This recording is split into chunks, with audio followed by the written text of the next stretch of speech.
My name is Oma Isa, and here with me Wojtek. We are from a security company based in Heidelberg, Germany, and today's talk will be about network automation and specifically autonomous networks. So, what is it about? Haven't we all had that problem that we send a technician to the site and he doesn't have the running configuration for the router? Haven't we had this problem that while configuring something we had a typo mistake that we kept troubleshooting for days and days? What if I said to you this is now from the past? What if I said to you that now there is a technology that will make you use your routers and switches as if you are using a USB? You just connect it and it starts working. This is it. You can build networks of hundreds and hundreds of nodes in just a matter of minutes. Well, this will be the first part of today's presentation. I'll introduce to you a new technology that will ease your life. But this technology is introduced by Cisco. Everything is proprietary and we cannot understand it and we cannot see what's there in our network. And this will be for the second part of today's presentation. We will reverse engineer everything in the protocol and we will understand everything. If you are interested in attacking, hacking, and crashing devices, the third part will be for you. We have multiple demos, we have multiple vulnerabilities, so we hope you enjoy it.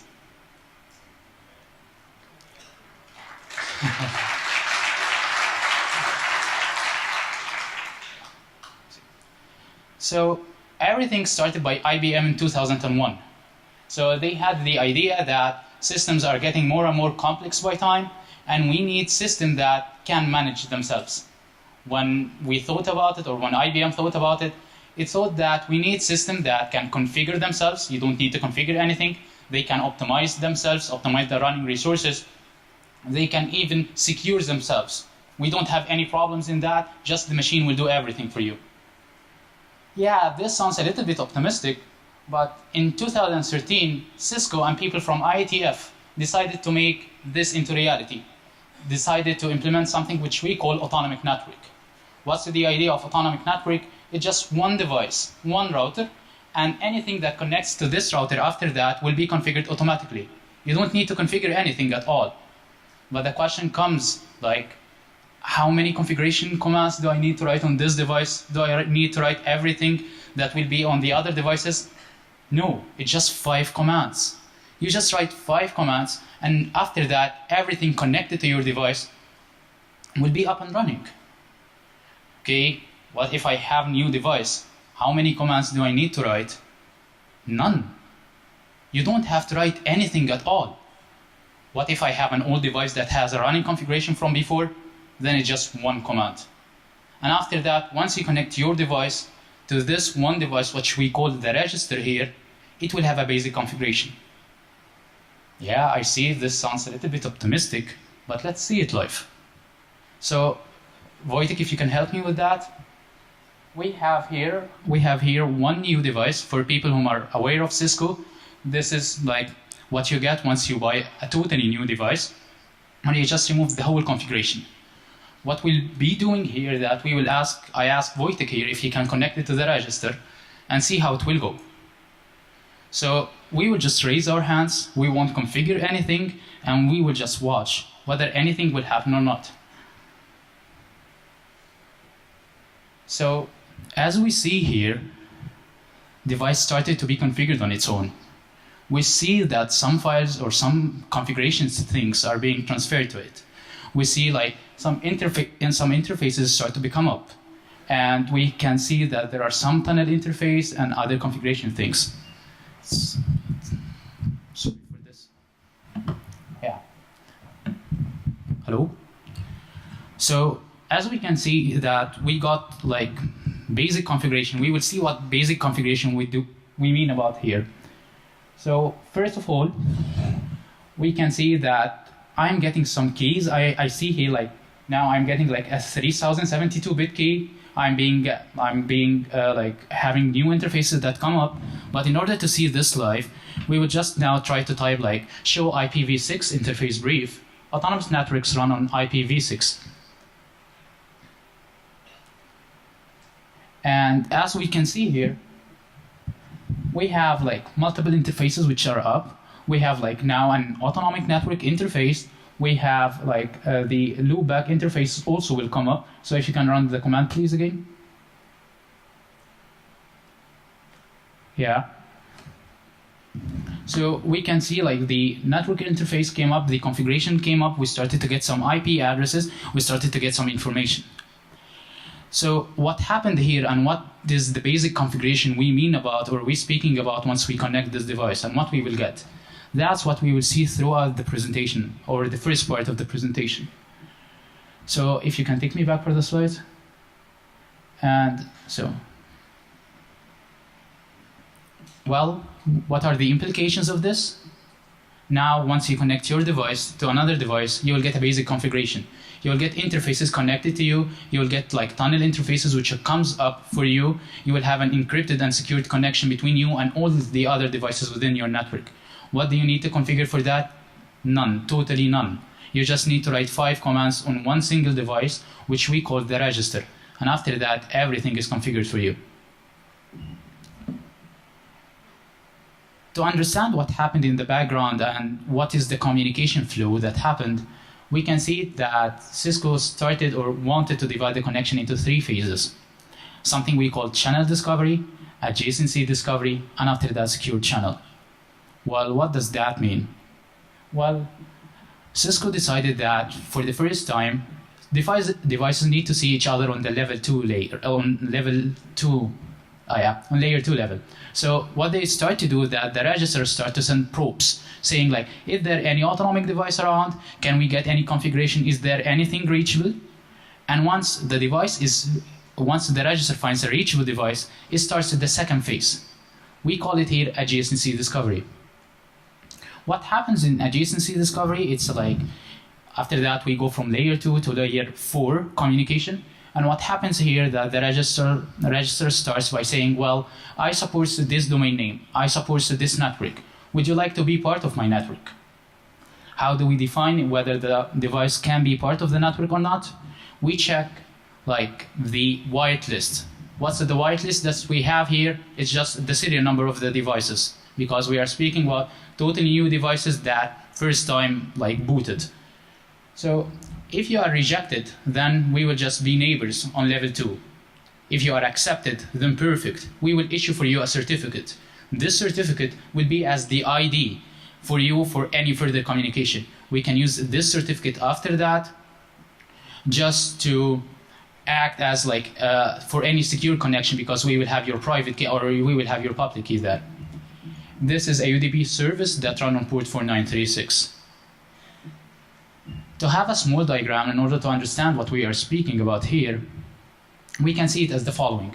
The register starts by saying, hey, this is the domain name that I support, this is the configuration that I can provide, this is the network name, and the enrollee responds saying, well, this is my domain name.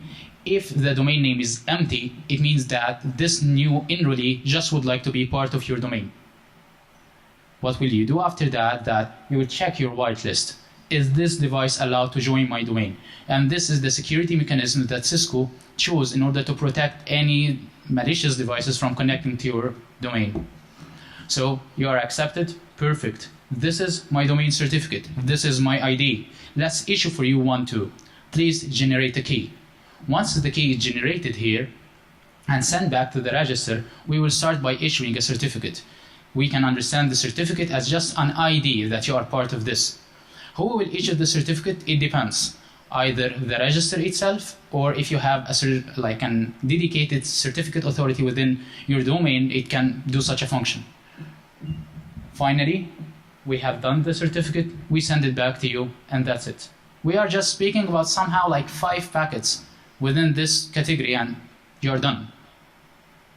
After that, we build the secure channel. We build some tunnel interfaces so we can communicate together. What are the available technologies to secure the tunnel? Well, we already have the IPsec, but in Cisco's perspective, or from Autonomic perspective, this is a backward compatibility, this is a backward technology. Cisco introduced something new, which we call DIKE. And DIKE is for the Data Internet Key Exchange. It's based on IKE v2. It has the same characteristics as IPsec, but it's only the second phase. So it's much, much, much less overhead. We are speaking about port 5000, and it's always the one preferred over IPsec. the idea of autonomic networks, that people are the problems, so in order to avoid such a thing, everything is automated for you. You cannot change this. You cannot even change the order. You cannot even favor like IPsec over DIC. There is no even a command for you to configure DIC on Cisco routers. So what's the configuration of the register then? We said like we need to implement 5 commands and everything will be working after that. Okay, we said that from adjacency discovery we need to have like a domain name, what's my network name, and this is the first thing that you write by like domain ID, and you write your domain name. You have like an optional command to define a whitelist. If you don't define a whitelist, everything connected to you will be accepted within your network. We can have like once you get like the certificate or once you get the key, who will issue the certificate, and this is by like defining which type of CA you will use. If you have a dedicated one, you would just write its IP address. If it's a local one, so you say like CA local. Local means that the register will be the one who issues the certificate for you. And finally, you just start the services by writing autonomic. This is all, no much hassle, nothing to write, nothing to do. What's for the other devices? If it's a brand new one, none. If it's just a router with a previous configuration that you had a configuration from before, just one command, autonomic, start the autonomic services. So we are speaking about basic configuration. What do we mean by that? Well, what will happen that you will get like 3 to 4 interfaces configured with IPv6 address for you. This IPv6 address is based on your domain name. You will start generating a key, a VRF will be created on your machine, and the AAA will be allowed. If you have a syslog, a TFTP server within your network, it will be found automatically. You don't need to configure anything here. You just say like you have a TFTP, put it within something called MDNS. This is a protocol within Autonomic Network, and this server will be like found automatically, discovered automatically. You don't need to write anything. Everything will be now like your like radius server. If you have a radius server, now you can only access your device in a secure manner. So this sounds good. And if you need to have like further configuration, if you would like to put like an access list or something else, you can put this configuration of the TFTP server and the machine will just grab it automatically. We are not speaking about technology from the future. We are speaking about technology that has been into the market at least for 3 to 4 years. And the question comes here after that. Are you really in control? Now you understand the technology. Now you have a rough idea how it works. But are you really in control? Do you really know what's running inside your network? Well, I wanted to see how it looked like this packets of Autonomic Network under Wireshark. And that's what I have seen. An LLC packets. For the people who are not aware of LLC, LLC is a layer 2 technology. Honestly, I didn't expect to see something like that. At least I expected to see like UDP service. I expected to see DIC or IPsec, whatever it is, but I expected to see something more than just layer 2. And here comes the technology, what's really running within our network. And to know something like this, we will reverse engineer it together. This is the first frame that we see once we start the Wireshark. This is how it looks like. The question is how we start reverse engineering this. And the first idea comes that, well, we always start by an Ethernet frame. But which one of the Ethernet frames that we can start with? We have like 3 types of Ethernet frames. And by checking those bytes, we understand that this is not an Ether2 frame. And by checking this, we understand this is a snap frame. So at least we understand the first few bytes within this frame. This is like a snap frame identifier or a snap header. So in order to understand this, we start by the following. This is the destination MAC and source MAC. We have the length, and here we can see the snap frame identifier. We can have the organization unique identifier, and finally like autonomic protocol ID identifier. The question comes after this, how we proceed. This is a proprietary protocol. Cisco said how the technology works, but it didn't say what's the content, what's the significance of the packets. After reverse engineering for some time and after tests for some time, we believe that protocol is based on this header.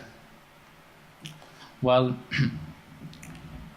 this is the header that Cisco used to, or we can use to analyze the protocol. It has some fixed parts and after that some TLVs. For the people who are aware of TLV principle, it's the idea that you define a type, a length, a variable type, a variable length, and then you put the value of it. We will see it out throughout the presentation here. So the version of this, if we are speaking about the channel discovery, the first thing that we start with is version 1 and some reserved bytes. And after that, we start with the state. State means which part or which phase are we in within the protocol. Well, this is O1, this is the very basic beginning, so it's O1 here. After that, we have some factory default bytes, and after that, we can have the opcodes. What's the opcodes? The opcodes means what's the significance of what we are seeing.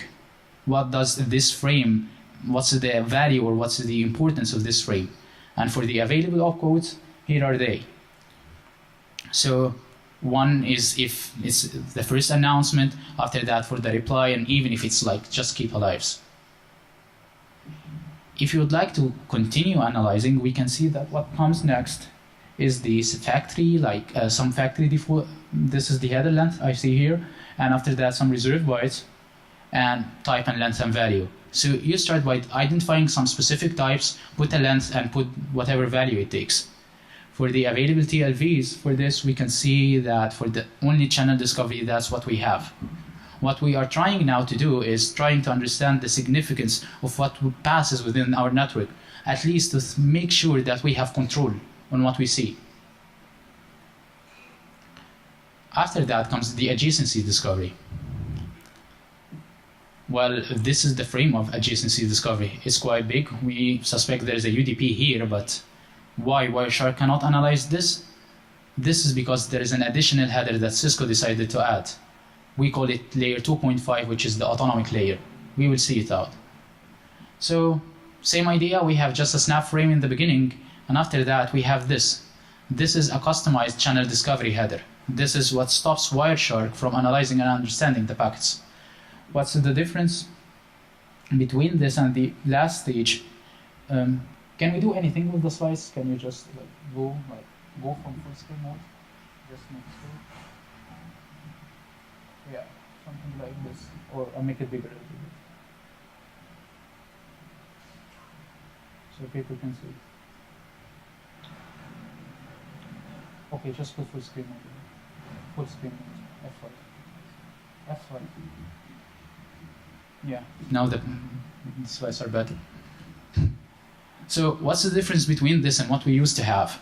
Well, we can see that the state here is O5, not O1 as it used to be. It means that this is an adjacency discovery frame, and there's an ether type that says what comes next is an IPv6. So at least we start now to understand why Wireshark cannot analyze this.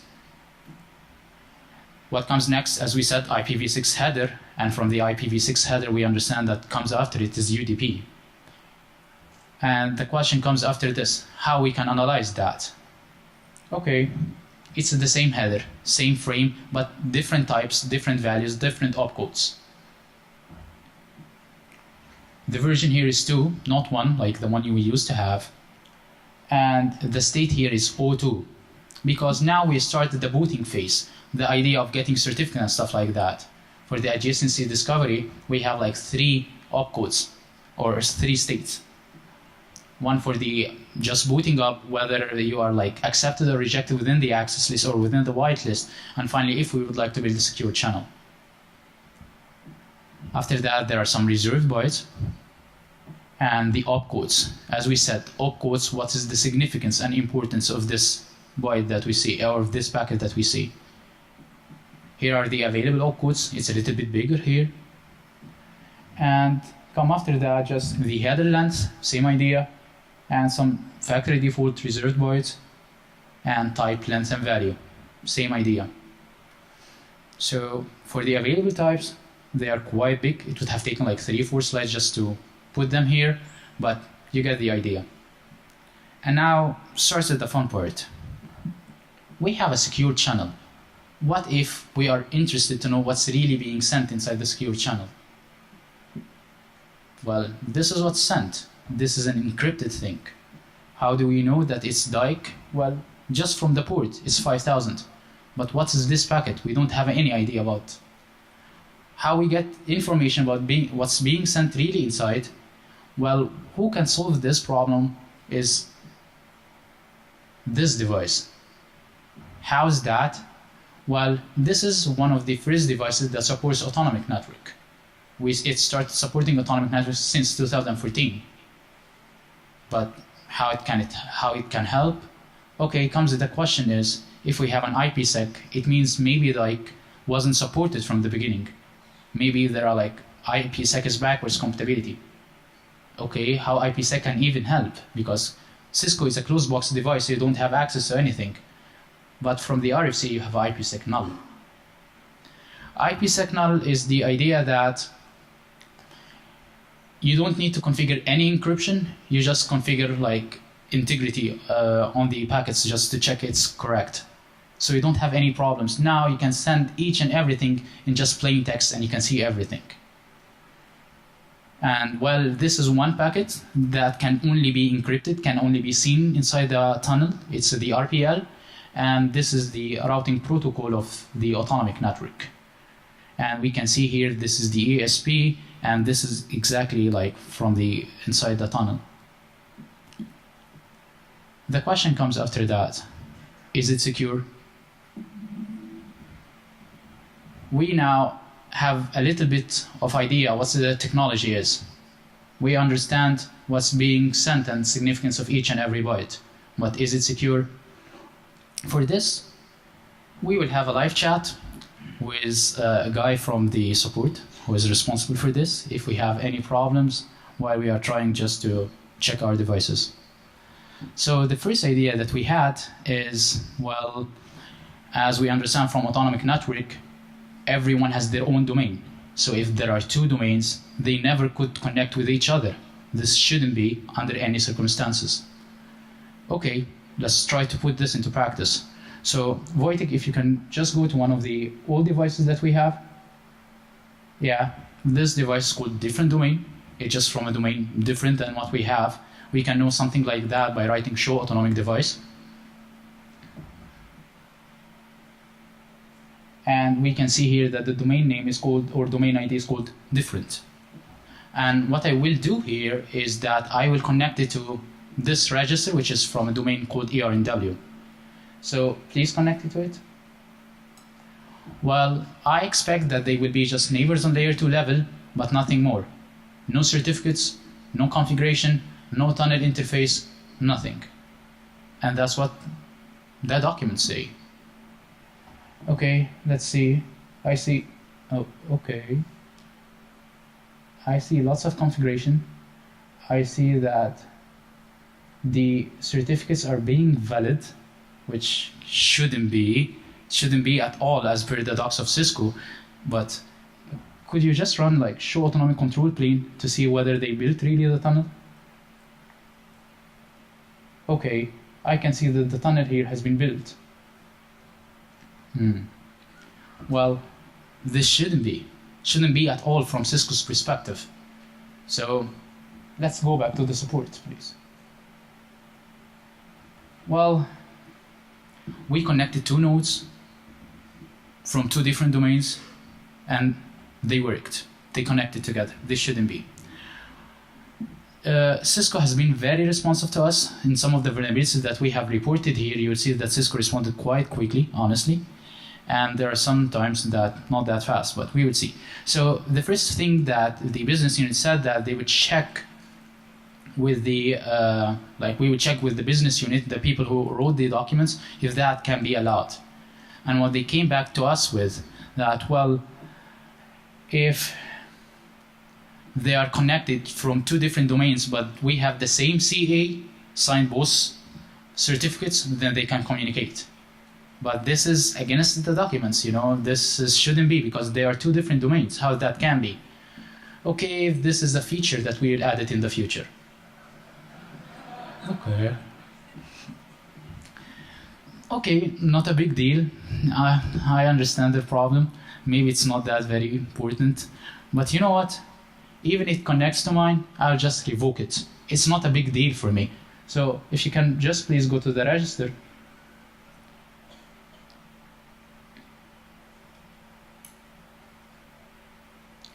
And we will just try to revoke the certificate. And the command for revoking the certificate is crypto PKI PKI server ANRA-CS, and we write revoke. So, and after that, we just type the serial number of the device or the serial number of the certificate. Well, it shouldn't be a big deal. It won't cause us any problem. We just won't revoke it here, but once we test it, it didn't work. So we return back to the support saying,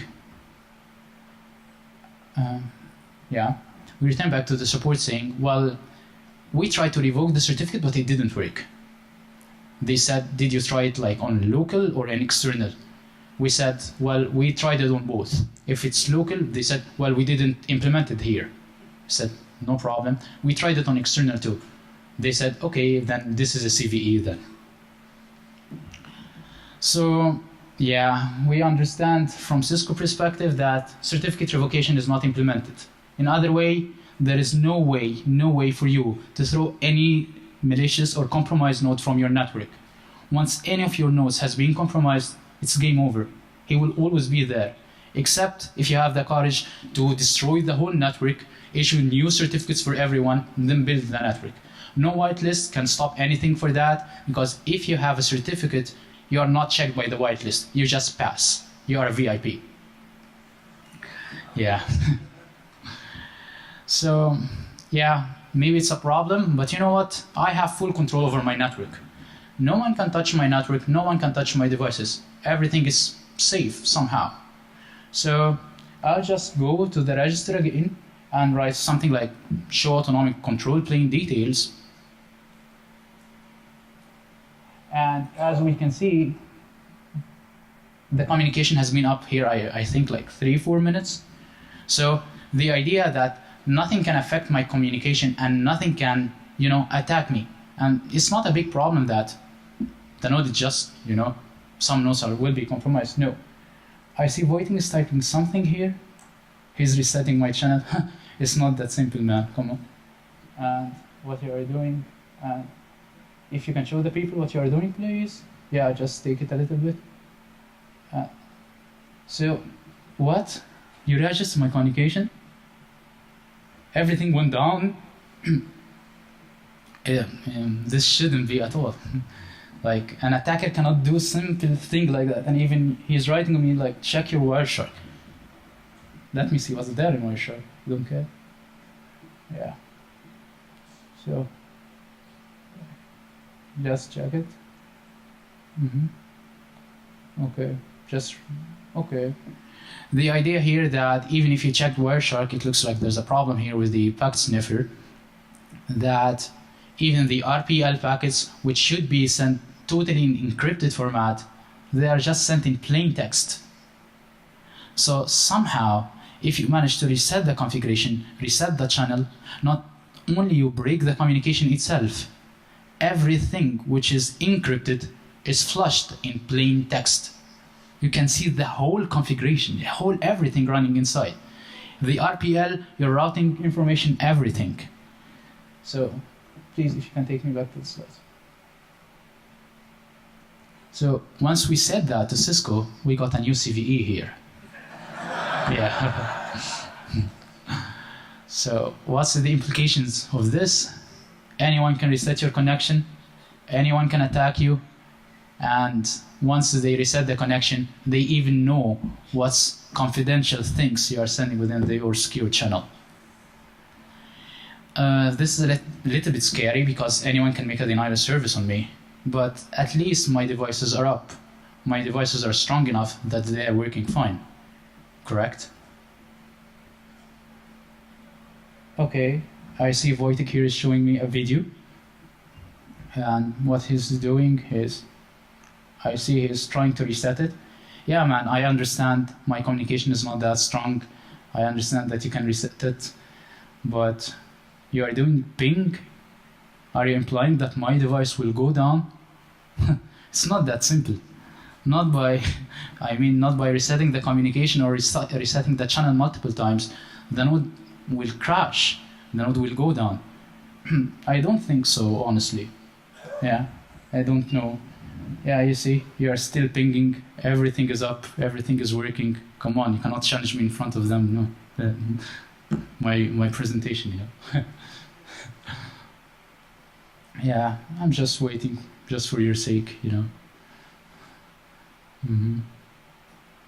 Yeah, still second iteration. You see, you are pinging. Everything is up. Everything is fine.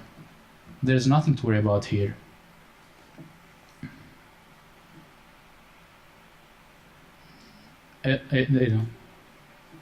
Okay.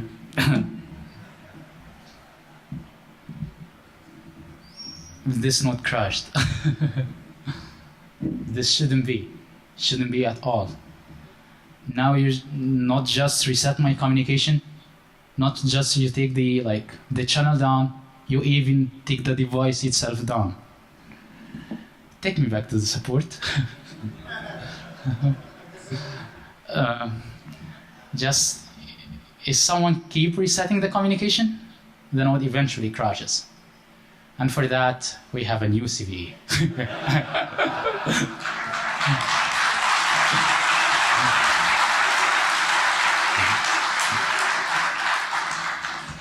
Yeah, what's the implications of this? Anyone can crash your devices. This attack takes somehow about 15 minutes. That's why we just have a video here. Okay, this is a little bit scary, so you crash my devices. But you know what? My register, the controlling point of the network, the strongest point in network. Show them how long it has been up. Show them, show version include up. Yes, it has been up for 42 minutes. Nothing can attack it, nothing can do anything to it. Yeah, crashing my register. No, it's not like that.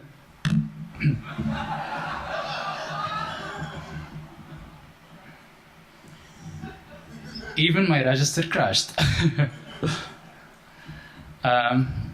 Like that, I don't have anything in the network remaining. The device itself can be crashed. The register itself can be crashed. So there is no network at all. Just take me to the support, man. And for that, we have a new CVE here.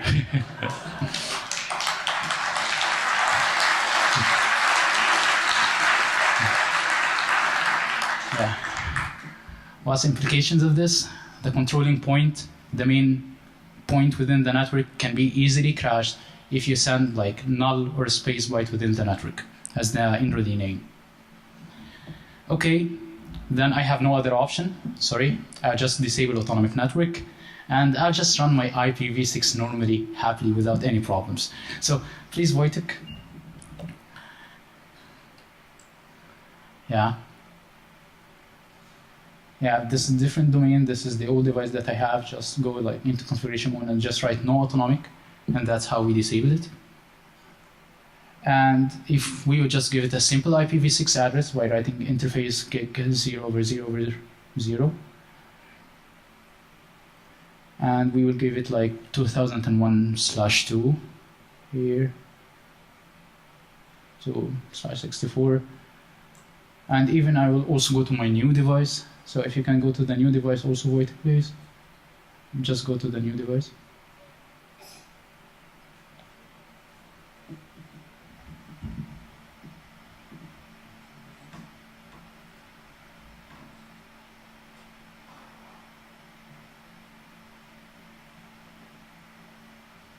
So it looks like Wojtek cannot connect to the first device. I don't know. It looks like it crashed on its own when it sees other device crashed. It just happens. So at least now, you know what? I'm safe. Literally safe. Please write it to us. Safe. And even yes, with exclamation mark. Nothing can touch my devices. Nothing can do for me any harm or any problems.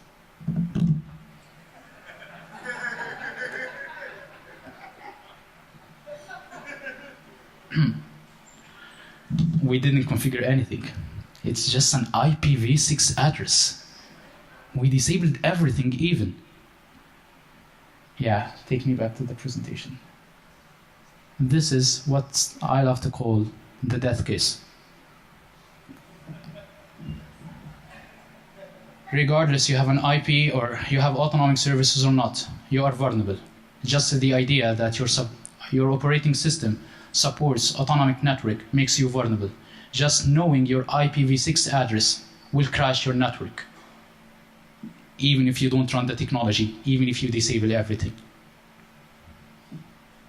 What's the implications of this? Just one packet can crash everything you have. How to stop it? Just put an access list over each and every interface that you have to block ports 4936 and 48. If you have, for any reason, running autonomic network on your network or in your system, just upgrade your system. To conclude today's presentation, we have spoken about the autonomic network. We have analyzed its 3 phases. And after that, we had spoken about the reverse engineering of each and everything. And after that, we introduced 5 new vulnerabilities. One of them can crash just the devices by knowing their IPv6 address. You don't need to know anything more. Finally, if you would like to get your hand dirty, start working on autonomic network, WireEdit is the first application to use our analysis into this. And you can just also, if you don't have Cisco gear, you can download their image, which is called CSR 1000V, and start working on that. I wouldn't have done it without the help and assistance of Mark Hoyza, who helped me so much with the protocol analysis. And finally, if you would like to have more information about network or autonomic network, I have written like 3 blog posts on insinuator.net.